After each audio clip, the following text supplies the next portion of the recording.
Gracias por seguir en sintonía con Despierta M, la mejor propuesta televisiva desde muy temprano, de 7 a 9 de la mañana. Quiero recordarles, familia dominicana, que nos pueden seguir a través de nuestras redes sociales, Despierta MRD, y en nuestro canal de YouTube, Despierta AM. Vaya, comparta, suscríbase, comparta sobre todo, dígale al vecino, al amigo, mira, esta es la propuesta que está dando de qué hablar. Esos chicos son excelentemente divertidos, son entretenidos porque nosotros somos una propuesta de calidad. Pero como somos una propuesta de calidad, atención, prepare sus dudas para que aclare. Para eso están mis chicos allá, mis queridos chicos, con Carolina Hernández. Adelante, chicos. Muchísimas gracias, Andreina. Te han negado la visa americana y quieres saber cómo vas a proceder después de una negación. Estas dudas te las va a responder nuestra experta en migración, Carolina Enríquez. Bienvenida, Carolina. Muy buenos días, familia. Como siempre, aquí un privilegio estar aquí, señores. Y como dice Andreina, este es tu espacio para hacer tus preguntas. Los números van a estar aquí en pantalla para en cualquier momento puedan llamar y con mucho gusto estaremos aclarando cualquier tema de inmigración. Carolina, ¿pero estás feliz o no estás feliz? Estoy feliz. Claro, así es. Estoy muy feliz porque nuestra querida Venezuela dio la victoria, señores, lo que demuestra que en el juego todo puede pasar. Sí. Todo puede pasar. Estamos felices y contentos de que Venezuela siga dando pasos gigantes en la pelota, en la inmigración, en tantas cosas que sé que todavía queda mucho más por recorrer. Carolina, hay un tema que a muchos dominicanos y extranjeros le causa como acidez en el estómago, y es cuando te niegan esa visa que ya has completado un proceso y al final tú no sabes qué fue lo que pasó, no sabes por qué te la negaron y tampoco sabes cómo proceder, si esperar 6 meses, un año, o si cambiar los papeles o si buscar un asesor. ¿Qué nos puedes aconsejar a esas personas que le han negado esa anhelada visa? Señores, luego de una negación hay un duelo, el famoso duelo migratorio, que muchas personas han pasado por eso. Luego de tú tener como las expectativas de que vas a tener ese visado en mano y resulta que te dicen que no y uno se queda como, ¿y qué fue? O sea, ¿y por qué? Entonces hay muchas dudas en cuanto a cuándo debo aplicar. Muchas personas dicen 6 meses, 3 meses y la respuesta correcta es cuando existan cambios significativos en tu vida. Porque si te negaron el visado, fuiste con un perfil, ese perfil no fue quizás tan fuerte, tan sólido, vas a ir con lo mismo. Entonces hay una frase célebre que dice, si quieres resultados distintos, no hagas siempre lo mismo. Y ojo, no es mentir, no es ocultar información, no es falsificar información, es mejorar y consolidar tu perfil. Es saber cuáles fueron quizás los puntos débiles en mi perfil para yo poderlos reforzar y poderlos mejorar. Saber, obviamente, qué fue lo que pasó, cuáles fueron esas preguntas, porque, ojo, no muchas veces es debilidad en el perfil, sino preguntas no respondidas de manera correcta, una mala entrevista, información que sí teníamos, pero en la entrevista, por nervios, por cuestionantes, no pudimos responder de manera coherente. Caro, si a mí me niegan la visa, ¿verdad? Yo puedo, una vez ya negada la visa, yo puedo ir donde ti. Tú me ayudas con ese caso, si me pasa. Eso es lo correcto, señores. Si te negaron el visado, acercarte a un profesional para validar y evaluar tu caso. Por lo general, por lo menos una consulta, no para volver a aplicar, sino para entender cuáles fueron esos errores y poderlos reforzar más adelante. Muchas veces el error fue quizás una mala información en el formulario. Quizás el error fue que respondí de una manera no muy clara una pregunta, o quizás realmente mi perfil no aplicaba. No era el momento para yo presentarme ante la embajada americana. Entonces, cuando tenemos ya esa información, ya podemos prepararnos para luego de un tiempo y luego de haber tapado quizás esas carencias, poder aplicar nuevamente. Carolina, y yo quiero que tú desmientas o confirmes. Mucha gente dice, yo me incluyo porque me tocó vivir una gran decepción de que me negaron mi visa americana, que es cuestión de suerte, de que tú le caíste bien al cónsul, de que no, porque se ha vivido muchos casos donde la gente aparentemente lleva su documentación completa, se expresaron bien, pero simplemente al cónsul no le dio la gana. ¿Eso influye? Miren, señores, dice un dicho que es mejor caer en gracia que ser gracioso. Es verdad, yo lo digo mucho. Eso es un dicho que es muy común. Realmente los cónsules tienen directrices y guías muy precisas. Ahora bien, la misma ley de inmigración, la ley INA, establece que el cónsul solamente necesita un factor para darte o negarte la visa, es estar convencido. O sea, estar convencido de que tú aplicas o estar convencido de que tú no aplicas. Entonces, al tener esa discrecionalidad de que el cónsul tiene ese poder de quizás, aunque tú muestres un perfil sencillo, pero él vea en ti esa honestidad, él ve en ti realmente esas buenas intenciones de tú no quedarte ilegal en Estados Unidos, eso es motivo sólido para el cónsul darte la visa. Por eso puedes ver personas con mucho dinero, con visados visas, negados, sí. y personas quizás humildes, que quizás ganan sueldos no tan ostentosos, con visados en manos. Carolina, vemos que muchas personas cuando le niegan la visa, dentro del pasaporte le dan un papelito que dice que puedes reclamar y te dan hasta un número y un tiempo. ¿Es recomendable tú reclamar por el negado de visa? El visado americano no es apelable. Exacto. Si hablamos de visado Schengen, sí, por lo general, dependiendo el motivo de negación, visado Schengen, perdona? Los visados para ir a la Unión Europea, a la mayoría de países de la Unión Europea que conforman el territorio Schengen, como España, Francia, Italia, Portugal, entre otros. Ahí sí, por lo general, te dan un papel indicando que tienes un plazo para tú apelar esa decisión. Pero en Estados Unidos, las negaciones de visa son inapelables. El papel que te dan son varios. El más común es que tu visa fue negada bajo la sección 212B de la Ley de Inmigración INA.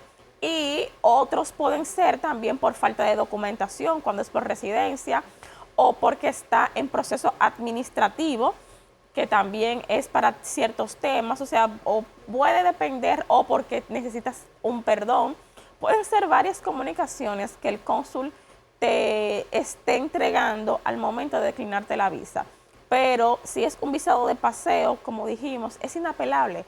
Ahí lo que tienes que hacer es sentarte, buscar un profesional, validar realmente cuáles fueron los motivos. Muchas personas dicen, yo no sé por qué me negaron la visa. Y cuando tú hablas con ese cliente, te das cuenta y el mismo cliente entiende, yo sentí que fue por esta pregunta. Yo sentí que fue por tal cosa, porque para el cónsul negarte el visado, te va a hacer una pregunta. No te lo va a negar porque sí. Porque sí. Él tiene que sustentar la negación, mucho cuidado con eso, al igual que tiene que sustentar la aprobación.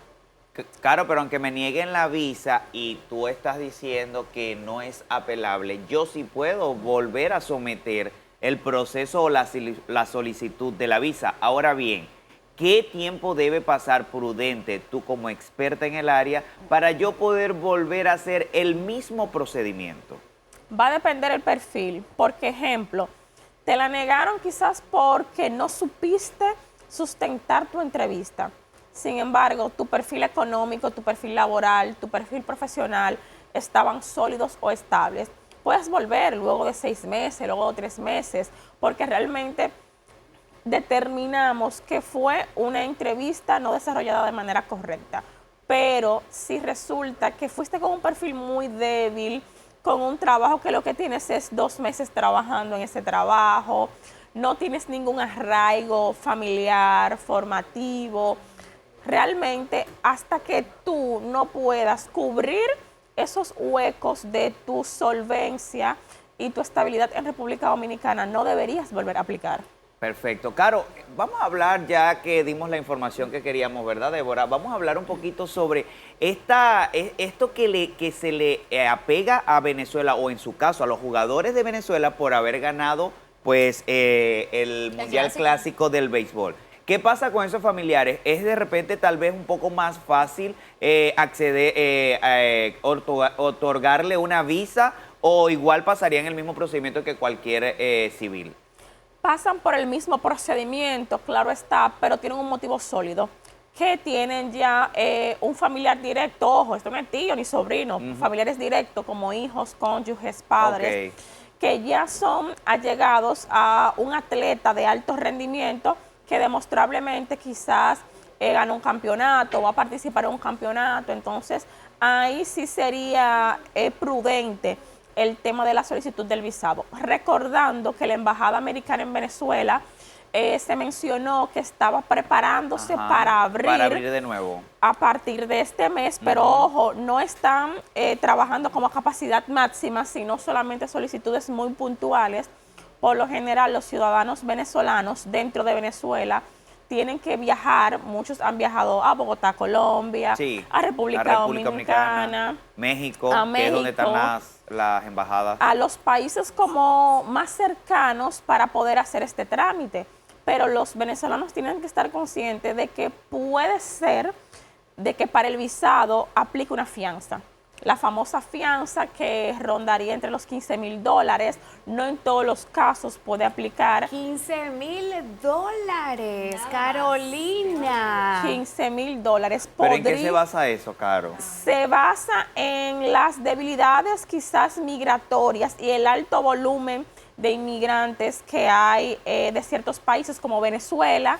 Entonces, obviamente, no solamente Venezuela, a muchos otros países se le puso esta restricción de fianzas, pero ojo, no aplicaría en todos los casos. Eso está a discrecionalidad del cónsul. Si ve quizás necesario aplicar esta fianza, pero si ese familiar muestra realmente vínculos sólidos en su país de residencia, y más aún tiene este familiar de un atleta de alto rendimiento, podría aplicar para el visado. ¿Y cómo procede este tema de la fianza? O sea, ¿en qué consiste la fianza en sí? O sea, ellos tienen que depositar $15,000 en una cuenta específica del Estado americano o tienes que tenerlo en tu cuenta personal. O lo devuelven. Ajá. Quiero saber cómo funciona. Sí, al momento, o antes, mejor dicho, de emitir ese visado, tienes que depositarlo a las cuentas otorgadas por el gobierno norteamericano. Eso tiene un proceso, obviamente, eso es como una fianza, no quiere decir que ellos se van a quedar con el dinero, sino que luego, después de tú tener un tiempo prudente, o quizás al volver a renovar el visado que te lo emitieron por cierto tiempo, ahí se te retribuiría el dinero. Es como para garantizar de que tú no te vas a quedar ilegal en Estados Unidos. Un dinerito que dejaste por perdido y regresa a ti. Exacto, es para demostrar que no te vas a quedar, porque lamentablemente sabemos que hay un alto volumen de nacionales de otros países que se han quedado dentro de Estados Unidos. Carolina, ¿y tú recomiendas que uno como extranjero solicite su visa americana desde su país o que también lo haga del país ya sea donde radica? Lo ideal sea del país donde más estabilidad tú tengas, porque puede ser que tú tengas más estabilidad aquí en República Dominicana y no en tu país de residencia. Entonces, vamos a ver dónde tú trabajas, dónde tú vives, dónde has adquirido bienes. Entonces, si esas preguntas se responden que es dentro de tu país de residencia, lo prudente es que sea dentro del mismo país. Excelente. Bueno, pues yo creo que Carolina ha sido bastante específica hoy con este tema de las visas. Ahora, Carolina, deberíamos como abrir las líneas del estudio, ¿verdad, Sí. Débora? Por si hay alguien en casita que tenga esa duda. Me están diciendo te están en haciendo las redes preguntas. sociales de Despierta AMRD, me están diciendo que quieren hacerle preguntas a Carolina Enríquez sobre los procesos migratorios, que siempre la Embajada Americana está dando avisos, nuevas informaciones. Yo creo que esta es una de las embajadas que más informaciones le brinda a lo que son las personas que acuden a ella. Lo vemos diario. Diario en la página de Instagram oficial de la Embajada Americana. Hay noticias diarias. Y justamente en esta semana salió la noticia del tema de los fraudes migratorios. La embajada obviamente anunció tener mucho cuidado con esto, con los fraudes, no solamente en visados, sino en residencias, de personas que se casan por papeles, de personas que fingen ser familiares directos de personas que realmente no tienen esa afinidad sanguínea. Y mucho ojo con esto, la embajada exhorta de que está a tiempo de retirar la solicitud antes de la entrevista, porque si llegas a la entrevista con esa negación de fraude, pues obviamente puede ser inadmisible de por vida a territorio norteamericano.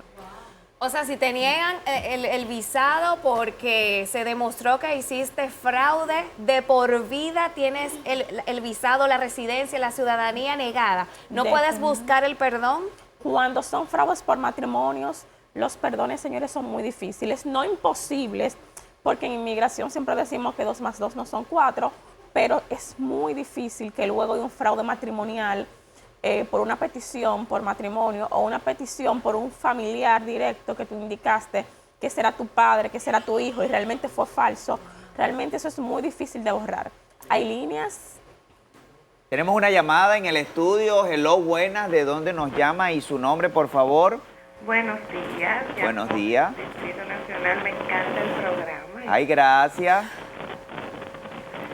Yo quiero preguntar, yo conozco a alguien que tiene la cita hecha, pero se quedó sin trabajo. Entonces, quiero saber si eso va a influir en el resultado. Muy buena pregunta. ¿Qué hacer? Sabemos que las citas están muy lejos y que en un año todo puede pasar. Yo puedo cambiar de trabajo, me puedo divorciar, pueden pasar muchas cosas. Entonces, hay ahí 2 situaciones y 2 cuestionantes. Validar el perfil de esa persona. Puede ser que tú no estés trabajando, pero tu cónyuge sigue trabajando. Quizás tu cónyuge tiene visa, pero si no es así, si aplicaste sola y dejaste de trabajar en ese transcurso del visado, tienes tiempo de poder mover tu cita. Yo sé que está lejos, pero ahora bien, tienes que saber si te presentas a la entrevista sin un trabajo, ¿cómo se supone que vas a costear el viaje? Sin una fuente de ingreso. Eso va a ser un motivo de negación. Si en este momento tu situación cambió desfavorablemente, podría ser prudente mejor mover tu cita, mejorar tu situación laboral y luego aplicar. Carolina, pero estás diciendo que uno debe de esperar, pero si ya la cita, un ejemplo, la tiene para, supongamos, el mes que viene y no tiene trabajo, ¿ella puede presentarse y omitir que ha perdido el trabajo? No. Porque ya en el formulario me imagino que llenó las informaciones de donde laboraba. Lo correcto es decir la verdad, señores, no arriesgarse. Recuerden que hay forma de saber si usted trabaja o no. Con la TCS, usted tiene que estar cotizando. Si usted deja de cotizar, inmediatamente el empleador va a reportar pérdida de empleo. Y esto es muy fácil revisarlo. No miente. Eso fue lo que dijimos en principio y la embajada lo vive anunciando. Ese sería un tipo de fraude. Usted perder el trabajo y decir que sigue trabajando en la misma empresa. No arriesgue su proceso. Mejor mueva su cita, trate de solucionar su situación laboral y aplique ya cuando esa situación ya esté cubierta. Yo he escuchado a muchos consultores diciendo que es mejor dar respuestas cortas para no enredarte. ¿Es válida esta información? Carolina, ¿es recomendable? Porque te dicen, te la negaron porque diste mucha información. Exacto. Y a ellos no les gusta perder el tiempo. Que respondas únicamente lo que sí te están diciendo. Va a depender el tipo de preguntas, porque hay preguntas que tú tienes que defenderlas. No es lo mismo que tú digas, estás soltero, y tú digas, sí, pero resulta porque tú te divorciaste. Entonces hay cosas que tú tienes que aclararla, porque si tú no la aclaras, el cónsul no es adivino y no va a saber. No es lo mismo que tú en el formulario hayas puesto que trabajabas en X empresa y luego te moviste a otra, y cuando él te pregunte a tal empresa y te quedaste en blanco, él va a decir, pero en el formulario tú pusiste otra. Y puede ser que el cónsul no te haga esa cuestionante, es tu responsabilidad aclararlo. Señores, no es hablar de más, es hablar lo preciso, es hablar algo coherente con mi realidad y con la información que yo puse en el formulario. Hay cosas que yo tengo que aclararlas, hay cosas que yo tengo que sustentarlas, pero en base a situaciones creíbles, no hablar de más, pero hablar lo preciso. ¿Hay otra llamadita? Sí, ¿Vamos? otra llamadita. Hello, buenos días. ¿De dónde nos llama y su nombre, por favor? Javi Herrera, de aquí, de Villa Francisca. Hola, Javi. Buenos días. Mire, la pregunta mía es para la doctora.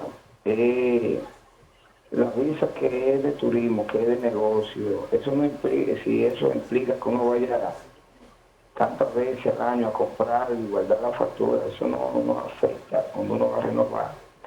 Y la segunda es, si yo quiero un store y por falta de dinero lo pierdo, eso me hace daño cuando yo vaya a renovar. Esa es la pregunta.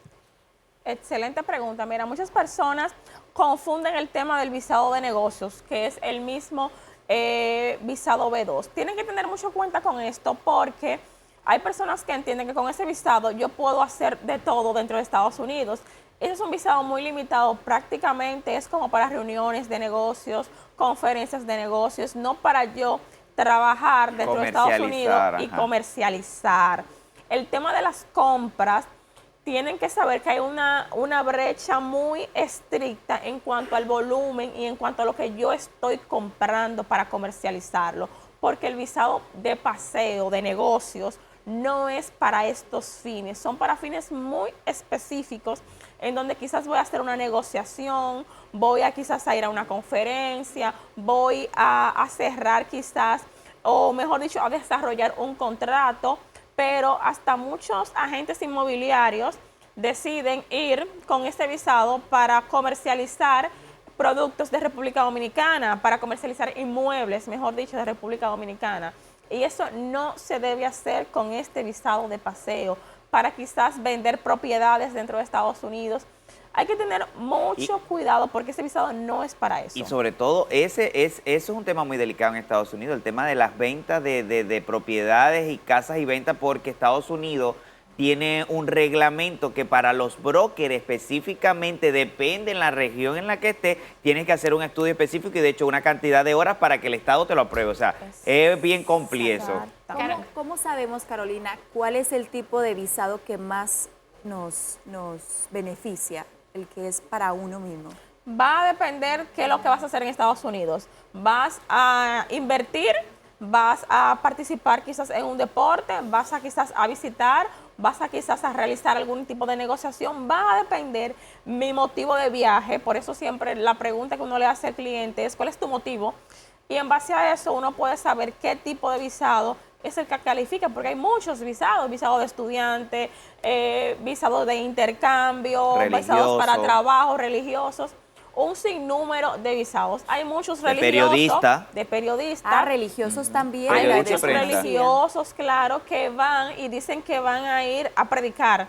Eso es un trabajo no remunerado. Entonces tú no puedes ir a Estados Unidos a predicar con un visado de paseo. Por eso hay tantas personas que van de iglesias y de ciertas organizaciones religiosas que su visado es negado y ellos se sorprenden, pero es que el visado no es para eso tiene fines muy específicos. Carolina, el televidente rapidito, que tenemos que ir decía que él parece que compra mercancía allá y la vende aquí, según tengo entendido, el televidente que llamó, y él decía que si la factura, que si guarda la factura para renovar, le dan el mismo visado, según tengo entendido que quería completar para que se sienta ya completo con la respuesta. Mira, ahí va a depender el tiempo que él dura, porque si son compras cortas, que va quizás al año, quizás 4 veces, pero esas 4 veces lo que dura es menos de una semana o como mucho, porque al final si tú vas y dura cada vez que vayas 2 meses, ejemplo, y fuiste 3 veces, estamos contando de 2 meses. La mitad del año. Fueron 6 meses que tú duraste, y por más compra y más factura que tú demuestres,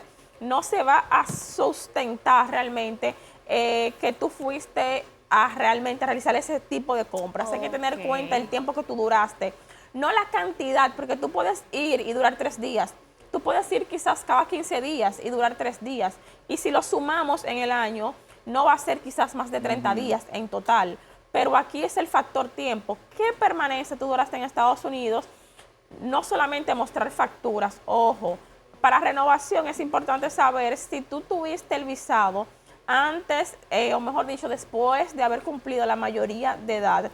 No te aplica entrevista. Básicamente tú puedes renovar sin ningún problema. Ahora bien, si el cónsul ve tu historial de entrada y salida y ve estancias muy prolongadas, muy probablemente te llame a entrevista y si no sabes sustentar eso, de manera creíble, claro está, ese visado puede verse perjudicado. Carolina, tus redes sociales y tu número de contacto para ir a una breve pausa comercial. Claro que sí, tanto en Instagram como en TikTok, Carolina Enríquez Abogados, y nuestro WhatsApp 809-405-7720. Muchísimas gracias, Carolina. Vamos a una breve pausa comercial de regreso porque esto es Despierta AM.